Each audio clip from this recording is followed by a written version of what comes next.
Alright everyone, the other day it was announced that Fox News is hiring Donna Brazile, and I'm sitting there saying, fucking I told you so again, because there are still some people, so-called conservatives, some of them are, like ideologically, and they just, for some odd reason, they've got it in their brains that Fox is their friend or something.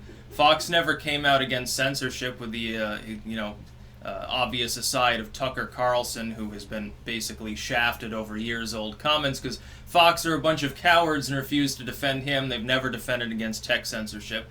They're basically like the cuck network, really, when you think about it.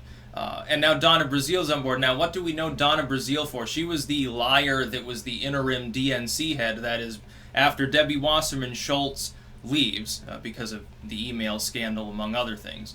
And then is a total Clintonian sellout. Donna Brazile briefly comes in to fill that slot and gets canned in favor of Perez. Now, Donna Brazile was the one that initially, when the DNC emails were leaked, she said that she contradicted herself in the same statement that she made. The first statement she made was, hey, this is stolen property, so you shouldn't be looking at it, but, you know, it might not be the real emails or something. Like trying to waffle around on it and saying that they're not real emails, but they've been stolen, so they are real. Basically, I don't know what the fuck I'm talking about, and I'm just lying through my teeth because I'm trying to save face. People like Donna Brazile, one of the main reasons why Clinton lost.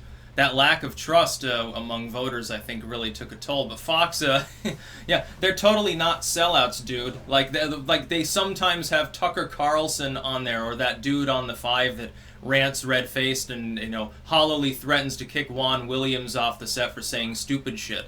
They're totally not a sellout network, everyone. No, they're these 7-figure pundits working for a multi-billion-dollar corporation that's owned by a multinational founded by an Australian fucker. Yeah, they represent like total, you know, blue-collar, salt-of-the-earth style U.S. interests. Yeah, they represent the average working right-winger, something like that. Bullshit. No, Fox has been one of the worst networks for lies and bullshit and spin and slander throughout time. You look back at the Bush administration, they bent over fucking backwards, sucking their own ass to defend George W. Bush and his warmongering adventurism, and his hatred of everything United States and his love of bombing people around the world. Oh, they couldn't get enough of him. Or when Bill O'Reilly, before they got tired of him because, you know, apparently he's costing them a lot of money on settlements for alleged sexual impropriety. You'll remember Bill O'Reilly's thing, well, once a year, basically, it was the War on Christmas special. Which is bullshit. And then Glenn Beck, who also got canned off the network, briefly interesting for the first week or so, when it was like, wow, somebody rambling about George Soros and something new on Fox News, and now he still does that to this day, except now he sort of is a George Soros ally or something, and I'm not even sure anymore, and I don't think he is either. Their network is full of losers for the most part. Any actual conservative that comes along, you know, and I say this as a non-conservative, but anyone that actually represents that ideology that ends up on their network at all is a token. They're basically the laughing stock, the punching bag for all of the rhinos that they hire, all of the neocons, which aren't conservative at all. All the McCainites will beat up on them. Or they get shafted at some point. This multi-billion-dollar parent company firm certainly doesn't lean on Fox. They're totally independent, dude.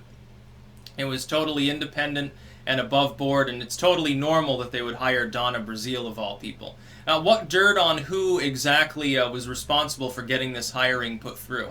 Because I can't imagine the average Fox News viewer is a big fan of the former head of the DNC, literally one of the central figures of the Clinton email server fallout. I mean, the Clinton email fallout.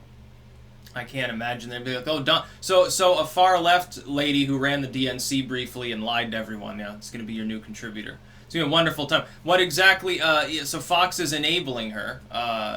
Really, really oddly. I mean, I wonder if any of these companies that do business with Fox, it's like the left always pressures the advertisers, right? So they're like, Tucker Carlson said X, Y, and Z 10 years ago, so you should can him, put him on vacation, which he may or may not return from. That sort of thing happens. I wonder if any of the advertisers will flee because Donna Brazile is coming on board. Probably not, considering they're all corporatists too. See, that's how it works. What do you think is degrading the internet? And the online culture is being degraded not by independent users, but by a bunch of spew from corporations that want more and more seats at the table because corporations are people, they just happen to be shitty people. That's really what I think about it. Donna Brazile's a hack. It's like she couldn't even manage the DNC when she was there briefly. What exact expertise does she supposedly have that would convince them that they need to pay her a bunch of money to contribute shit to Fox News? Doesn't make any sense. What exactly how in the hell is this a good strategic move? It's like Fox is riding high. I mean, within the legacy media, at least within the dying cable media, Fox and MSNBC are the ones basically duking it out. They've already destroyed CNN. CNN, that was sort of up there, has been totally decimated in the ratings. It's now a war between Fox representing supposedly the right wing and MSNBC supposedly representing the left wing. So they have no other real competition within that giant pond that's slowly draining, and you think that they could last a long time, but then they do stupid shit like this. Be interesting to see what her ratings are in any slot that she's on. Probably pretty low, thank goodness. That's about all. Peace out.